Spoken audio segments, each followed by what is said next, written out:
अन्य हिंदी के एक नए एपिसोड में आपका स्वागत है, जहां आपके लिए लेकर के आते हैं इंडियन डिफेंस की प्रमुख अपडेट्स को।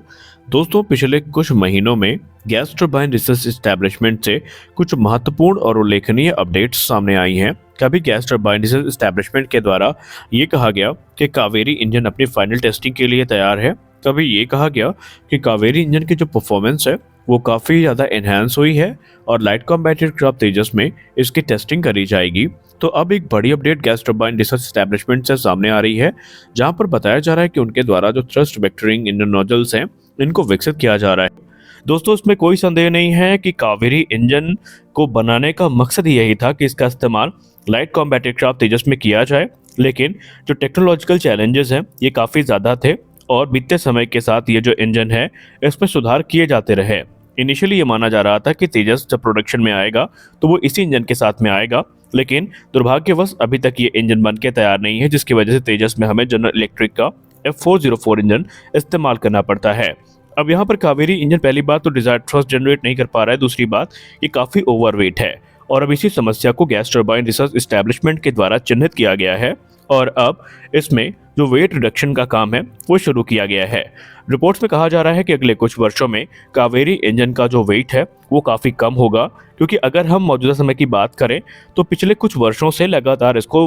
वेट में काफ़ी कम किया जा रहा है। अगर हम कावेरी इंजन के पुराने प्रोटोटाइप्स की बात करें तो उनका वजन तकरीबन 1400 किलोग्राम था आफ्टर बर्नर सेक्शन लगने के बाद, और उसके बाद एक जो वेट है उसको रिड्यूस करके 1235 किलोग्राम किया गया है और इस समय एक अनुमान के हिसाब से आफ्टर बर्नर सेक्शन लगने के बाद इसका जो वजन होगा वो 1180 किलोग्राम का होगा। अब यहाँ पर अभी भी ये जो इंजन है इसके वेट को रिड्यूस करना है, क्योंकि गैस टरबाइन रिसर्च एस्टैब्लिशमेंट का टारगेट ये है कि कावेरी डेरिवेट इंजन जिसका इस्तेमाल लाइट कॉम्बैट एयरक्राफ्ट तेजस में किया जाना है, आफ्टर बर्नर सेक्शन लगने के बाद उसके वजन को 1000 किलोग्राम या उससे कम किए जाने का जो प्रयास है वो किया जा रहा है। अब यहाँ पर सवाल ये है कि जो वेट रिडक्शन है ये कैसे होगा। तो इसके लिए दो तरीके अपनाए जाएंगे। पहली बात तो ये है कि जो नए मटेरियल्स हैं इनका इस्तेमाल किया जाएगा जो कि काफ़ी इम्प्रूव होंगे, और दूसरी बात जो ओवर इंजीनियर कंपोनेंट हैं उनको रिप्लेस किया जाएगा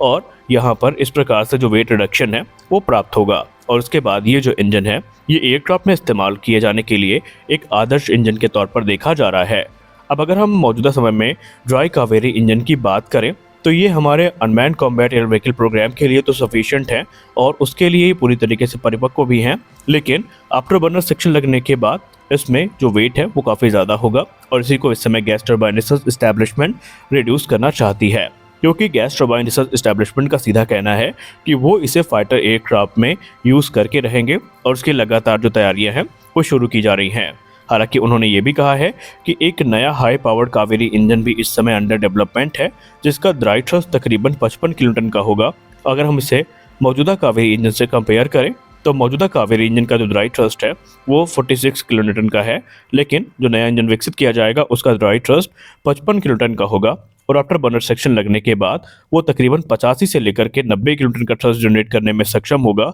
जिसका सीधा मतलब ये है कि अगर इतना थ्रस्ट प्राप्त कर लिया जाता है तो कावेरी इंजन आने वाले निकट भविष्य में जनरल इलेक्ट्रिक के F404 इंजन को रिप्लेस करने के लिए एक आदर्श ऑप्शन उनके सामने आएगा। लेकिन इसके लिए जो वेट है उसको भी रिड्यूस करना पड़ेगा, क्योंकि तेजस के लिए अभी भी कावेरी इंजन मौजूदा कॉन्फ़िगरेशन में एक ओवरवेट इंजन है, जो कि गैस टरबाइन रिसर्च एस्टैब्लिशमेंट के लिए एक बड़ी समस्या है। हालांकि कावेरी इंजन पिछले लगभग 30 वर्षों से विकसित किया जा रहा है। अब इसमें हम गैस टरबाइन रिसर्च एस्टैब्लिशमेंट को लेकर के ये तो नहीं कह सकते कि वो फेल हुए हैं, क्योंकि पहली बार भारत में जेट इंजन का निर्माण किया गया और हम सब जानते हैं कि अभी चुनिंदा देश ही ऐसे हैं जो इस प्रकार के इंजन को विकसित कर सके हैं। इसमें बहुत सारी एक्सपर्टीज और बहुत सारे जो कह सकते हैं स्टडी है उसकी ज़रूरत पड़ती है। जेट इंजन एक कॉम्प्लेक्स टेक्नोलॉजी होती है और इसमें गैस टरबाइन रिसर्च एस्टैब्लिशमेंट ने बीते समय के साथ लगातार इंप्रूवमेंट्स करी हैं और उसका रिजल्ट आज ये है कि पहले जो इश्यूज थे उनको रिजॉल्व कर लिया गया है और अब कावेरी इंजन अपने सर्टिफिकेशन प्रोसेस से कुछ ही दूरी पर है। अभी हाल ही में इसके रूस में कुछ टेस्ट आयोजित किए जाने हैं, जिसके बाद जो इंजन सर्टिफिकेशन प्रोसेस है वो शुरू हो जाएगा। अब अगर हम पहला फुली असेंबल्ड कावेरी इंजन की बात करें तो उसको लेकर के एक अनुमान है कि 2025 तक ये प्राप्त हो जाएगा और उसके बाद इसकी जो टेस्टिंग है, इनिशियल टेस्टिंग, वो शुरू होगी और जब इनिशियल टेस्टिंग के सारे रिजल्ट सकारात्मक होंगे, संतोषजनक होंगे, तो उसके बाद कावेरी इंजन का जो इंटीग्रेशन है ये लाइट कॉम्बैट एयरक्राफ्ट तेजस के प्रोटोटाइप में किया जाएगा और उसके बाद जो ट्रायल्स हैं उनकी शुरुआत होगी। हालांकि अभी भी हम आपको बता दें कि मौजूदा कॉन्फ़िगरेशन में ये इंजन का हमारे जो तेजस एयरक्राफ्ट है इनमें इस्तेमाल नहीं किया जा सकेगा। हमें जो अपग्रेडेड इंजन है उसकी ज़रूरत पड़ने वाली है। और हाल ही में आपको अभी हमने तकरीबन 2 दिन पहले एक अपडेट के माध्यम से अवगत करवाया था कि कावेरी इंजन के लिए या यूँ कह लें भारत के जेट इंजन प्रोग्राम के लिए जो थ्रस्ट वेक्टरिंग नोजल हैं इनका विकास कार्यक्रम शुरू किया गया है और इसके लिए जो अध्ययन है वो शुरू हो चुका है। गैस टरबाइन रिसर्च एस्टैब्लिशमेंट के वैज्ञानिकों का ये कहना है कि वो पूरी तरीके से कॉन्फिडेंट है कि जो थ्रस्ट वेक्टरिंग नोजल टेक्नोलॉजी है उसको वो विकसित कर सकते हैं। हालांकि अभी जो ये वर्क है ये अपने थ्योरेटिकल फेज में है, यानी यहाँ पर सभी संभावनाओं का अध्ययन किया जा रहा है और उसके बाद जो एक कह सकते हैं चरणबद्ध डेवलपमेंट प्रोसेस है उसकी शुरुआत होगी। अगर हम आफ्टर बर्नर या यूँ कह लें कि थ्रस्ट वेक्टरिंग नोजल की बात करें तो इनके इंटीग्रेशन के बाद एयरक्राफ्ट की जो मनूवरबिलिटी है और जो एजिलिटी है वो काफ़ी ज़्यादा इम्प्रूव होगी। लेकिन यहाँ पर रिपोर्ट्स ये भी दावा करती हैं कि शायद भारत को इसमें जो ओरिजिनल इक्विपमेंट मैन्युफैक्चरर हैं उनकी ज़रूरत पड़ सकती है। जैसे कि 2015 में आपको हमने बताया था कि रूस के साथ एक मेमोरेंडम ऑफ अंडरस्टैंडिंग को साइन किया गया था जहाँ पर RD जो 33 इंजन है, RD सीरीज़ के जो इंजन हैं इनमें जो थ्रस्ट वेक्टरिंग टेक्नोलॉजी यूज़ होती है वो भारत को ऑफर भी करी गई थी। और सबसे अच्छी बात यह है कि वो जो टेक्नोलॉजी है ये अलग अलग जो इंजन है उनके साथ यूज़ की जा सकती है, लेकिन अभी तक उसमें कोई फाइनल डिसीजन सामने निकल के नहीं आया है। रिपोर्ट्स इस तरफ इशारा करती हैं कि अलग अलग ऑप्शंस की जो तलाश है वो इस समय भारत के द्वारा की जा रही है और तमाम ओरिजिनल इक्विपमेंट मैन्युफैक्चरर हैं जिनसे थ्रस्ट वेक्टरिंग नोजल टेक्नोलॉजी को लेकर के बातचीत की जा रही है। एक बार जब ये टेक्नोलॉजी बन के तैयार होगी तो इसे जेट इंजन प्रोग्राम में शामिल किया जाएगा और उसके बाद जो मनूवरबिलिटी है वो काफ़ी ज़्यादा बढ़ जाएगी। अगर हम थ्रस्ट वेक्टरिंग